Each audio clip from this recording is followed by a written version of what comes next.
प्रिय बच्चों, जैसे कि पिछली वीडियो में आपने देखा था कि हमने use of has have had का नेगेटिव सेंटेंसेस बनाए थे। आज की वीडियो में हम बनाएंगे use of has have had के इंटरोगेटिव सेंटेंसेस। तो इंटरोगेटिव सेंटेंसेस में देखिए, इससे पहले मैं एक चीज आपको बताना चाहता हूं इंटरोगेटिव सेंटेंसेस, नेगेटिव सेंटेंसेस और एफर्मेटिव सेंटेंसेस के बारे में। देखिए, हमारा जो इंग्लिश में स्ट्रक्चर होता है वो होता है, सबसे पहले आता है सब्जेक्ट, फिर आता है वर्ब और फिर आते हैं इसमें ऑब्जेक्ट। ये स्ट्रक्चर होता है, सबसे पहले सब्जेक्ट, फिर वर्ब, फिर ऑब्जेक्ट।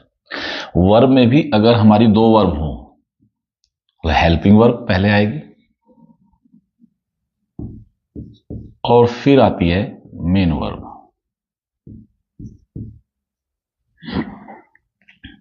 इसको ध्यान में रखना, ये स्ट्रक्चर है। जब भी कोई सेंटेंस हम बनाते हैं तो सबसे पहले सब्जेक्ट लिखते हैं, फिर वर्ब लिखते हैं, फिर ऑब्जेक्ट लिखते हैं। वर्ब भी अगर दो होती है तो हेल्पिंग वर्ब पहले आएगी, मेन वर्ब उसके बाद आएगी। क्लियर? अब आगे, अगर ये सेंटेंस हमारा निगेटिव हो जाए, ठीक है, ये तो एफर्मेटिव हो गया। अगर निगेटिव की बात करते हैं, नेगेटिव सेंटेंस की, तो इसमें सबसे पहले सब्जेक्ट आता है, इसके बाद जो हेल्पिंग वर्ब है ये पहले आती है, हेल्पिंग वर्ब प्लस फिर नोट लग जाता है, प्लस फिर हमारी मेन वर्ब आती है, मेन वर्ब प्लस ऑब्जेक्ट उसके बाद। ये रहता है, सबसे पहले सब्जेक्ट आएगा, फिर हेल्पिंग वर्ब आएगी, फिर नोट आएगा, फिर मेन वर्ब आएगी, फिर ऑब्जेक्ट आएगा। मतलब इन दोनों के बीच में हमारा नोट आ जाता है। क्लियर? अगर इंटेरोगेटिव होता है,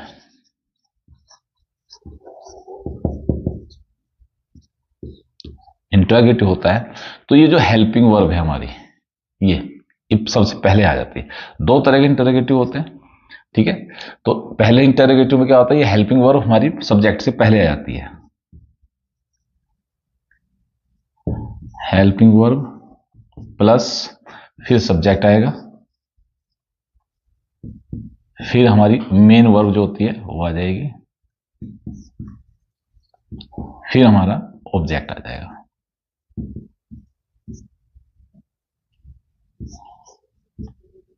ऑब्जेक्ट लास्ट में क्वेश्चन मार्क आ जाएगा। दूसरा जो होता है, देखो ये जो होता है, ये जिस वाले टाइप को हम कहते हैं yes no answer type question.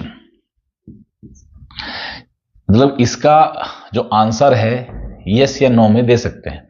जैसे हिंदी में इसके शुरुआत में क्या लिखा आता है, जैसे क्या मैं खाना खा सकता हूं, क्या मैं दिल्ली जा रहा हूं, क्या तुम्हारे पास मेरी पुस्तक है। तो इनका जो उत्तर है हम दे सकते हैं हाँ या ना, है ना। तो इसलिए इनको यस नो आंसर टाइप कहते हैं और ये हेल्पिंग वर्ब से शुरू होते हैं। दूसरा होता है WH टाइप, WH टाइप, या कई बार इसको डबल इंटेरोगेटिव के नाम से भी जाना जाता है।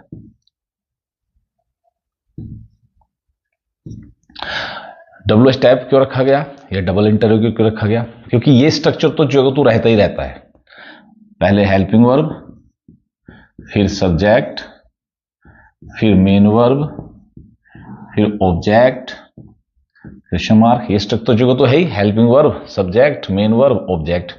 एक चीज और जुड़ जाती है बस इसमें, क्वेश्चन वर्ड। WH इसीलिए दिया है क्योंकि लगभग सभी क्वेश्चन वर्ड हमारे WH से शुरू होते हैं, इसलिए इनको WH नाम दे दिया। डबल इंटरोगेटिव इसलिए कहते हैं क्योंकि एक तो इंटरोगेटिव हो गया और एक इंटरोगेटिव वर्ड और जुड़ गया तो डबल इंटरोगेटिव हो गया।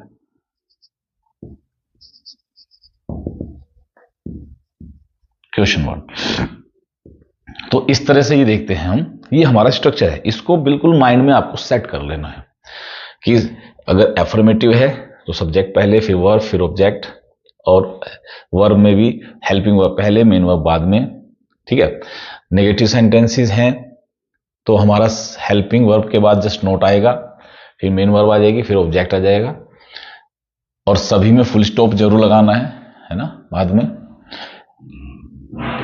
इंटरोगेटिव है तो अगर फर्स्ट टाइप का इंटरोगेटिव है यस नो आंसर वाला, या क्या से शुरू होने वाला हिंदी में, तो उसमें हेल्पिंग वर्ब पहले आती है, फिर सब्जेक्ट आता है, फिर मेन वर्ब आती है, फिर ऑब्जेक्ट आता है।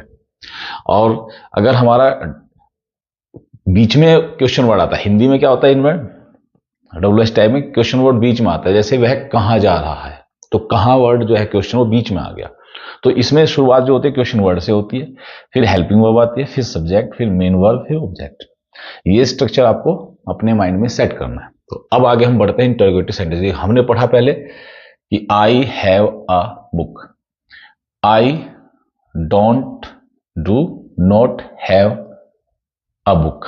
अब आगे क्वेश्चन में आ जाएंगे कि हमें इंटरोगेटिव कैसे करना है। इंग्लिश जो है हमारी बहुत इजी लैंग्वेज है, इजी इन द सेंस क्योंकि हम अपने जो डेली लाइफ है उसमें इंग्लिश के बहुत सारे वर्ड, बहुत सारे सेंटेंसेस यूज करते हैं, है ना। जैसे आप देखते हैं किसी को कहते हैं please excuse me, I am sorry, है ना, प्लीज हेल्प मी। ये ऐसे वर्ड्स हैं जो हम आते जाते चलते फिरते, sit down, stand up, generally मतलब जो इंग्लिश को जानता भी नहीं, जो अनपढ़ व्यक्ति है वो भी इन शब्दों को जानते हैं, सेंटेंसेस को जानते हैं, इनको यूज करते हैं। शब्द हैं इंग्लिश के बहुत सारे, हम लोग चाहे अनपढ़ ही क्यों ना हो, कोई इंग्लिश क्या हिंदी में ना जानता हो, लेकिन बोलने में वो बहुत सारे शब्दों का प्रयोग इंग्लिश का करता है। तो इसलिए इंग्लिश हमारे लिए बहुत ज्यादा इजी लैंग्वेज है, इसको सीखना। अब इंटरोगेटिव में मैंने जैसे आपको बताया कि हेल्पिंग वर्ब से शुरू हो जाएगा। इसमें जैसे हमारे यहाँ हेल्पिंग वर्ब क्या हुई, हमने जैसे पहले वीडियो में देखा था, यहां पर जो हमारी हेल्पिंग वर्ब है वो है डू, डज, डिड। ठीक है जी, मतलब डू तो आएगी प्रेजेंट में और डज दोनों प्रेजेंट में आएगी, डिड आएगी पास्ट टेंस में। जैसे पहला सेंटेंस हमारा हो जाता है do you have a pen, question mark. ठीक है जी, क्या तुम्हारे पास एक कलम है, क्या तुम्हारे पास एक कलम है। तो ये do you have a pen, ये एक बहुत ही बढ़िया सा क्वेश्चन हो गया है। तो इसका आंसर हम क्या में दे सकते हैं, हाँ मेरे पास एक पेन है, नहीं मेरे पास एक पेन नहीं है।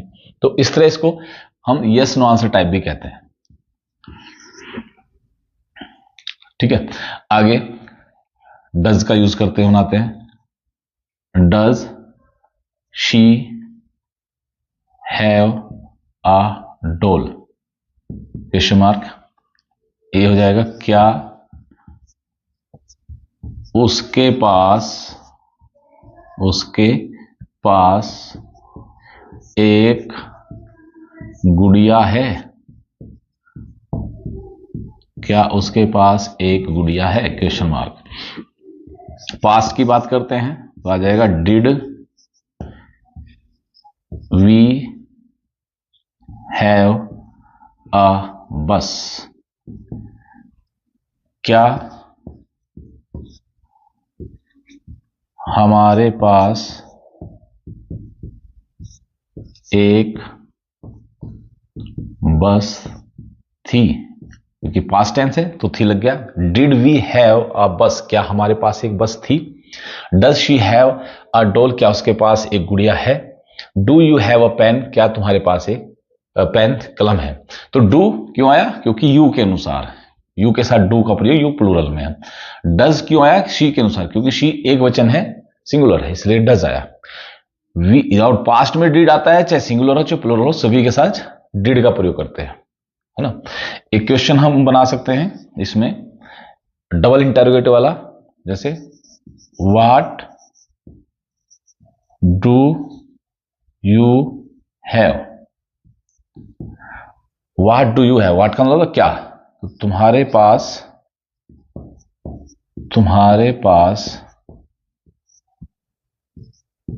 क्या है, तुम्हारे पास क्या है। देखिए क्या क्वेश्चन वर्ड जो है यहां पर, यहां तो कहां है, शुरू में आया, यहां पर जो क्वेश्चन वर्ड आया कहां पर आया, क्या, बीच में आया। तुम्हारे पास क्या है, तो व्हाट डू यू हैव, तुम्हारे पास क्या है। तो इस तरह से बच्चों आपको सेंटेंसेस बनाने हैं, अभी मैंने एक एक सेंटेंसेस बनाए हैं, आप इनकी प्रैक्टिस कीजिए, बना करके मैसेज में डालिए, मैं उनको देखूंगा, चेक करूंगा, क्योंकि जब तक आपके सेंटेंसेस चेक नहीं होंगे आपको ये नहीं पता लगेगा कि सही क्या है गलत क्या है, जो मैंने बनाया है वो सही है नहीं है, तब तक आप सीखेंगे कैसे। इसलिए इनकी प्रैक्टिस कीजिए, खूब प्रैक्टिस कीजिए, और लिखने के साथ साथ मैं कहता हूं कि बोलने की भी प्रैक्टिस कीजिए, है ना। जैसे आपके आसपास कोई भी चीज है, आपके पास पेन है, आप कहते हैं आई हैव पेन, है ना। आपकी मम्मी के पास कोई सामान है तो कह सकते हैं माई मदर हैज, कोई भी सामान है उसके लिए कह सकते हैं। ब्रदर के, सिस्टर के, फादर के पास कुछ भी चीजें हैं तो उनको देख करके आप बनाएं, खड़े होकर के, बैठ करके देखिए, सोचिए, सेंटेंसेस बनाइए कि आसपास हम हैज, हैव, हैड का प्रयोग कैसे कर सकते हैं, है ना। नेगेटिव में भी, इंटरोगेटिव में भी और एफर्मेटिव सेंटेंसेस में भी। जितनी ज्यादा प्रैक्टिस करेंगे, बोलने की भी प्रैक्टिस हो जाएगी आपकी और लिखने की भी प्रैक्टिस हो जाएगी।